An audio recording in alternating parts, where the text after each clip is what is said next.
A Comissão de Esporte aprovou um conjunto de regras para a publicidade de apostas esportivas no país, com restrição de horários e proibição de anúncios com influenciadores. O projeto vai para votação em plenário. Só que na reta final, a CPI das bets segue dando o que falar.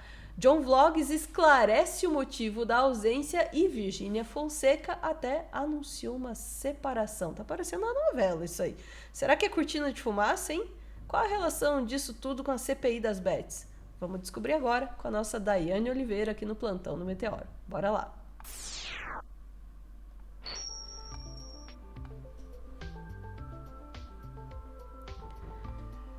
É CPI das bets, mas é meio novela, né? Tem um enredo estranho, né, Ana? Mas a gente vai falar, e eu vou pedir para você, para começar, a gente vai trazer a questão das leis, porque um dos próprios convidados, ele não estava como investigado, ele estava como convidado, o influenciador Rico Melquiades, ele estava na CPI das bets, ele disse, olha, eu faço anúncio porque vocês autorizam que eu faça anúncio, porque não é ilegal, não tem regulamentação de outras linhas, e eu sigo o que é necessário seguir. Eu digo lá que não é para menor de 18 anos jogar, e se não se jogam, não é problema meu. Foi mais ou menos isso que ele falou, apontando que ele não tinha responsabilização. De fato, era necessário o Senado fazer, né, seus projetos, assim como a Câmara. Dito isso, a gente tem já um projeto que vai para a tramitação e que é um projeto bem interessante do ponto de vista de pensar a regulamentação da CPI, as bets, perdão. E ele, talvez sim tenha uma influência muito grande da CPI, porque a CPI ela joga luz sobre algumas coisas importantes que as bets elas promovem. Vou te pedir, por favor, Ana, para trazer a matéria da TV Senado que fala sobre esse projeto. Opa, é para a gente ver o vídeo? Isso, para a gente ver o vídeo, por favor. Deixa eu só carregar aqui. E tirar o nosso som. Aí. Projeto aprovado na Comissão de Esporte, haverá restrições para as propagandas de bets. Na televisão, ela só será permitida entre 7h30 da noite e meia-noite, e também nos 15 minutos antes e depois de transmissões esportivas. No rádio, os anúncios poderão ser veiculados em 2 períodos, das 9 às 11 da manhã e das 5 da tarde às 7h30 da noite. Nos impressos, não poderá haver propaganda de casas de apostas. Nas redes sociais, a publicidade vai ser permitida apenas para usuários autenticados que tenham mais de 18 anos de idade, mesmo assim, com opção para desabilitar os anúncios. O projeto também proíbe o uso de imagens de atletas, ex-atletas, artistas, influenciadores e figuras públicas nas campanhas publicitárias. O fato do senador Portinho excluir qualquer tipo de influência, porque a gente teve uma CPI um dia desse, mas com uma pessoa influente que logo em seguida fez propaganda de um jogo desses que destrói pessoas, seres humanos. Todas as peças deverão conter a advertência: apostas causam dependência e prejuízos a você e a sua família. E não poderão ser usados mascotes, desenhos ou personagens dirigidos ao público infanto-juvenil. Outras restrições incluem a proibição de exibição de cotações dinâmicas e de mensagens que apresentem a aposta como uma forma de investimento. A cada dia que passa eu tenho convicção de que mais cedo ou mais tarde isso aqui vai acabar. O Brasil vai tomar uma decisão, seja o Senado, Câmara, Presidente da República, enfim, vai chegar num ponto de tão nevrálgico de tragédia que a gente está vendo só a ponta do iceberg, senador Stives, que o Brasil vai tomar a decisão para acabar com bet, para proibir bet de novo. Eu não tenho a menor dúvida. Pelo projeto, as... Tá, o que tá acontecendo que o Girão pareceu razoavelmente sensato? É assustador, né? Quando a gente tem um Girão não falando de maconha e parecendo sensato. O que aconteceu com o Girão? Usou maconha? Não, vamos lá. Marcas das bets poderão constar nas camisas dos clubes, nas placas dos estádios apenas quando a bet for a patrocinadora oficial do campeonato ou do time que disputa a partida. O relator do projeto, senador Carlos Portinho, disse que agora pretende trabalhar para votar o texto no plenário do Senado. A linha mestra desse projeto se baseia em 2 pilares: inibir que essa publicidade chegue ao público infanto-juvenil e ao ludopata, principalmente aquele que na madrugada, longe da família, tem a oportunidade, né, e desenvolve ainda mais a sua compulsão pelo jogo. O outro pilar fundamental é sobrevalorizar o patrocínio dos clubes, né, e reduzir a publicidade. Mais patrocínio e menos publicidade, já que o esporte escolheu as apostas, que esses patrocínios, os contratos de patrocínio, geralmente são valores maiores e que são mais longevos, há uma fidelização maior, uma identificação maior com o clube. Mas o que eu posso dizer, pelas redes sociais, pelo que a gente recebeu, fez das audiências públicas, a sociedade está conosco, tanto para disciplinar, como fiz no meu texto aprovado por unanimidade, a publicidade, tanto seria para extinguir a publicidade. Por isso que eu digo, essa é uma última chance, porque agora é a hora das casas de apostas, dos clubes, da atividade esportiva e todos que participam da promoção de casas de apostas terem um mínimo de responsabilidade social. Agora é a hora de ter responsabilidade social, porque Ana, Oi? socorro, Ana, porque não é só girão, não, tá, Ana? Eu vou te pedir socorro porque o Carlos Portinho é do PL do Rio de Janeiro. Ele não é, ele é uma figura bolsonarista, da defensor da família, da pátria dos bolsonaristas. E o texto dele é um texto interessante, do ponto de vista né, de aprovar, né, da aprovação. Ele foi o relator desse projeto, um projeto apresentado pelo Podemos, que é outro partido extremamente complicado. É um projeto que foi apresentado pelo Stevenson Valentim, do Rio Grande do Norte, que veda, né, todo tipo de publicidade, e ele foi articulado dessa forma com o relator do PL. Então, sim, é algo estranho, e aí é uma mobilização que a gente vai precisar analisar, né, friamente, de forma política, como isso vem acontecendo, mas não, as medidas não são ruins. É importante a gente dizer isso, só que aí é como se a gente estivesse falando que a ovelha, né, que a raposa, perdão, está tomando conta do galinheiro, sabe? Porque tem muita gente que é financiado, que tem amigos voltados para a bet, não estou dizendo que é o caso desses 2 senadores, mas a gente viu, por exemplo, recentemente a Soraya Tronic apontando, né, integrantes daquela sessão na casa que tinha, né, que participava de viagem com pessoas apontadas pela bet. Então é para a gente, eita, tem uma mosca aqui me enchendo o saco.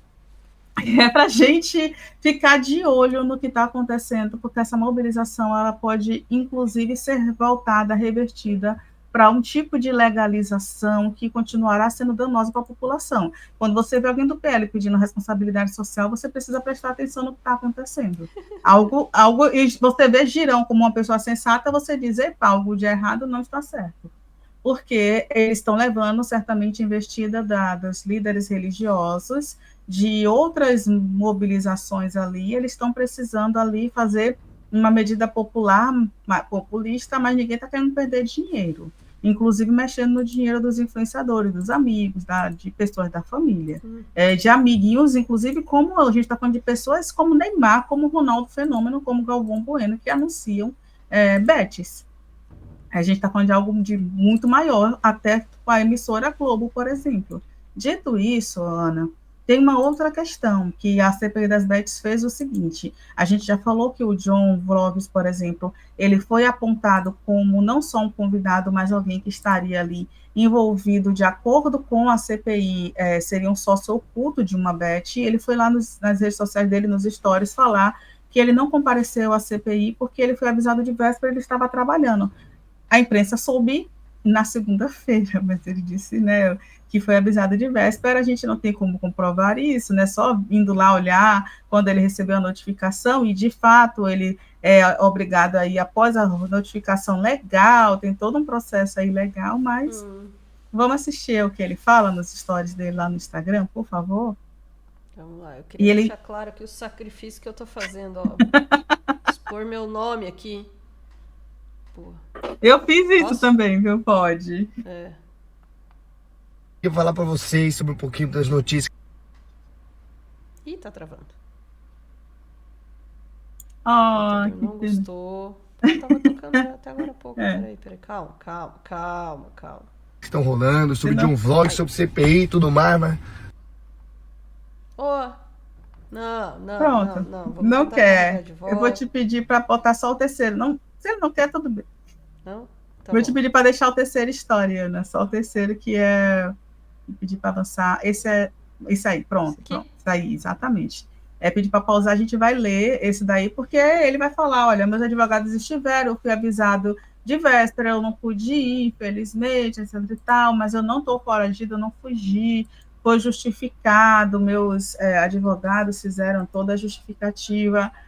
É interessante, na justificativa você faz imediatamente, né? Você pode fazer essa justificativa imediata. Os senadores não leram a justificativa no momento do plenário, mas isso não tem um problema. Se ele, né, se apresentar no local, né, de acordo com uma nova data que vai ser marcada, talvez não seja necessária aí a condução coercitiva que foi aprovada. Na nota, a imprensa, essa que a Ana está mostrando, fala que John Vlogs tomou conhecimento de sua designação de depoimento na véspera da sessão da CPI, oportunidade em que ele já estava atendendo compromissos profissionais fora do Brasil, dessa forma, em absoluta boa-fé e respeito ao Senado Federal. Foi apresentada a resposta formal à comissão, justificando a ausência de John Vlogs na sessão realizada na data de hoje, e colocando à inteira disposição para prestar esclarecimentos por videoconferência. Por fim, John Vlogs reitera seu compromisso com as atividades parlamentares da CPI. Os senadores, então, né, vão colocar uma nova data aí para ele se posicionar. O interessante é que existe uma defesa, né? Ele não, né, deu uma de, olha, vamos fazer caquinha na cabeça das pessoas, nada aconteceu. Isso mostra uma coisa, respeito à CPI após críticas que foram feitas ao longo de todo o dia, de que não houve essa comunicação, de que ele estaria foragido, de que ele não está no país. Então, isso mostra, de fato, o peso que a CPI começou a ter, porque ninguém estava respeitando a CPI, a gente chegou a comentar isso aqui. E o segundo ponto, Ana, é que eu vou te pedir para botar a matéria da Veja. A gente não ia chegar a falar sobre isso, né? Não é da nossa conta a vida amorosa das pessoas, só quando isso se torna um problema, às vezes, né, policial, judicial. Mas, nesse caso aí, a gente vai falar dos efeitos da separação de Virgínia após os casos da CPI das Bets. Por quê? Porque a Veja está trazendo isso com um olhar bem interessante, tá? A Virgínia foi uma das influenciadoras que mais teve visibilidade na CPI das Bets. Ela ontem anunciou aí uma separação do seu companheiro, Zé Felipe, que também foi com a Virgínia. Na ocasião em que ela foi à CPI das Bets, ela chegou a perder mais de 600 mil seguidores no Instagram, um dos principais instrumentos de trabalho, em que ela tem milhões de seguidores. No entanto, após, né, falar da separação, ela já voltou aí, já resgatou 300 mil seguidores, então ela já voltou a ter 53 milhões de pessoas ali naquela rede social.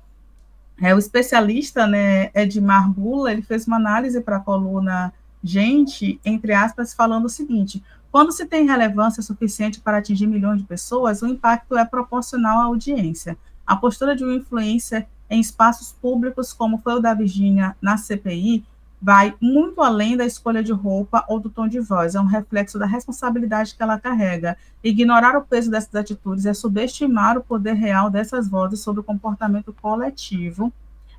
Ele é fundador do grupo Croma, é referência nos assuntos ligados à inovação e design no futuro. Foi convidada aí pela Veja, e a gente pode entender uma coisa, a Virgínia, ela teve um momento ali que errou o copo, né, em vez de pegar no copo, ela botou a boca no microfone, teve um momento ali em que ela, né, foi vista com a camisa, um blusão da filha, com roupas, hábitos bem diferentes do que geralmente ela se apresenta, um negócio assim de lolita, bem abestalhadinha, bem bobinha, bem infantilizada. Uma imagem de uma mulher que sabe bem o que está fazendo, 50 e poucos mil seguidores só em redes sociais, milhões, perdão, de seguidores, não é pouca coisa.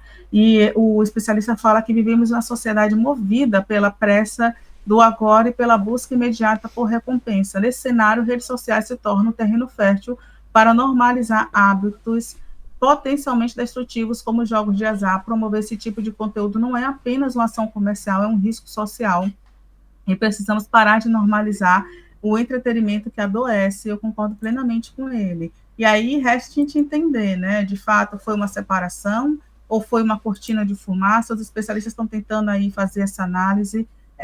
E quando a gente for fazer essa análise, é compreender realmente se vale a pena a gente se aprofundar na vida dessas pessoas. Então, a gente está trazendo isso aqui meio que um alerta para a sociedade. Vale a pena seguir essas pessoas? Vale a pena especular da vida pessoal? Ou a gente deveria chegar aqui e dizer, olha, a gente precisa tomar cuidado, justamente porque isso vai ser uma cortina de fumaça, uma separação.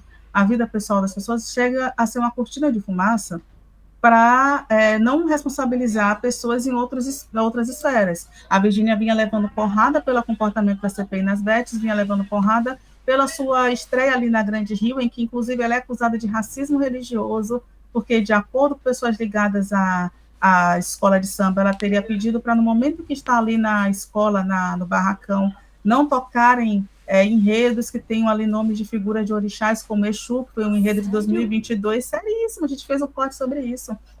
Ela foi acusada de racismo religioso, as pessoas estão se mobilizando, tem uma abaixo-assinado para remover, né, a Virgínia da escola de samba, mas ainda assim a escola de samba, a Grande Rio, não está se importando muito com tudo isso, não. Então, isso pode ter sido, sim, uma sacada para desviar assuntos que, de fato, são importantes nesse momento. Então, ninguém vai questionar uma pessoa, né? Poxa, Virgínia, você estava realmente anunciando o jogo do Tigrinho, se essa pessoa está se mostrando fragilizada diante de uma separação. Então, tem muitas questões aí que podem vir por trás, mas os influenciadores, eles precisam continuar sendo questionados, sim, sobre as suas condutas, porque tem muito mais para além, né, da ponta do iceberg, assim como os próprios senadores e deputados que, de uma hora para outra, começaram a pensar na sociedade, nas pessoas, né, de mais carentes, quando nada dos últimos 4, 5, 6 anos fizeram ele pensar. Então, é bom a gente questionar essa galera assim. É isso, Ana.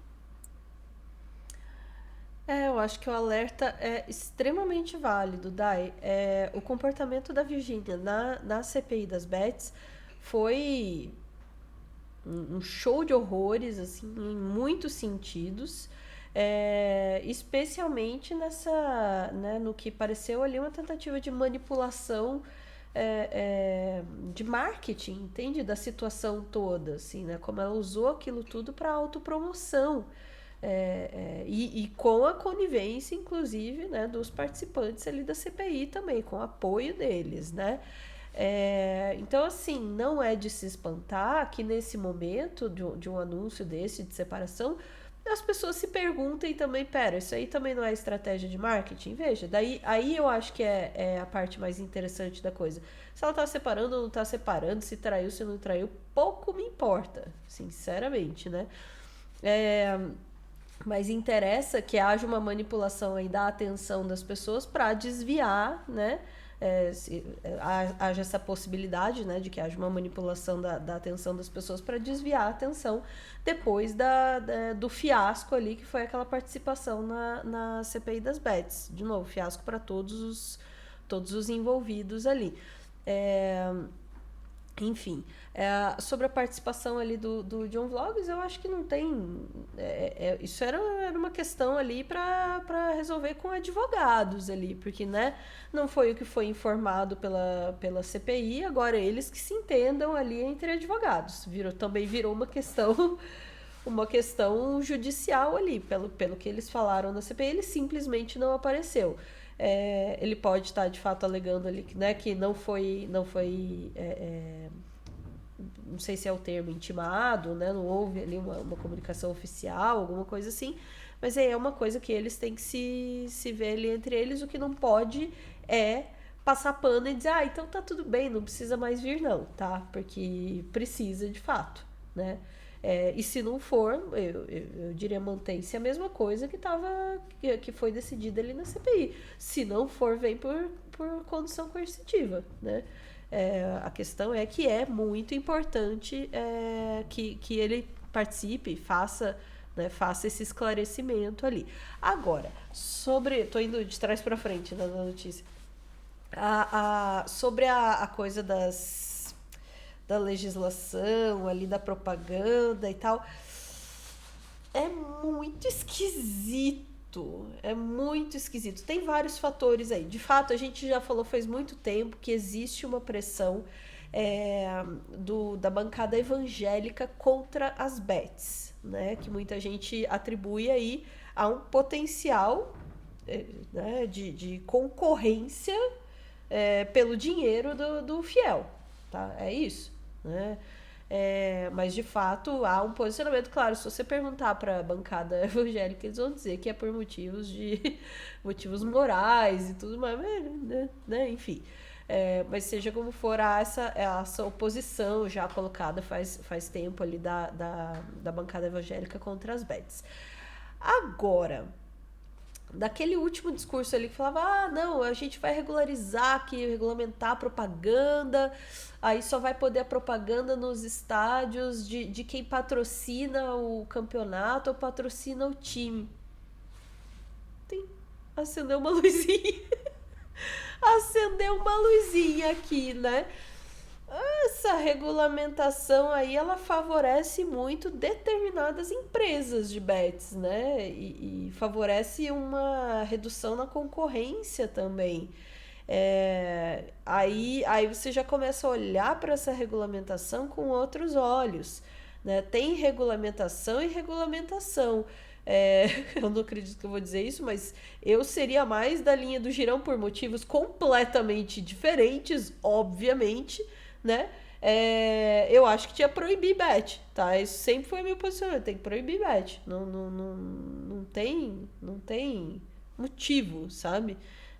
Tem mil tipos de problema, entre eles a propaganda, o escoamento de divisas para o exterior, a lavagem de dinheiro, né, a decadência da saúde mental das pessoas, enfim, né? Mas nesse ponto aí vou ter que concordar com o Girão, não consigo dizer isso, que tinha que ir mais no sentido de proibir a bet, tá? Entende? A minha questão é regulamentar a propaganda. Pode parecer uma coisa assim, estamos fazendo uma coisa positiva pelas pessoas, mas não é. Não é, porque no fundo, né, estamos deixando bet e estamos facilitando para algumas bets e não outras. É reserva de mercado que chama, Rogerinho. Exatamente isso, Ana. Infelizmente, exatamente isso. Aliás, toda essa questão, inclusive o Girão, é sobre reserva de mercado. Tudo é sobre reserva de mercado. E aí vale dizer para a pessoa que está em casa pensando em jogar nessas porcarias aí, toda essa galera aí que está discutindo se pode, se não pode bet, se pode, se não pode propaganda, ninguém está preocupado com você e o fato de que você vai perder dinheiro para essas porcarias que estão te enganando, tá? Todos eles estão pensando em para quem você vai dar o seu dinheiro. Quem é que tem o direito de afanar o teu dinheiro, hein? Tá todo mundo disputando isso. Se liga, né? A bet sempre ganha. A bet sempre ganha. Vamos lá. É isso, Dai? É isso, Ana. Eu vou embora antes que eu concorde com o Girão também. Ai, que situação. Não pensei que ia acabar assim o dia. Vamos lá, chat. Voltamos em instantes apenas para dar tchau. Beijos. E não joguem em bets, por favor.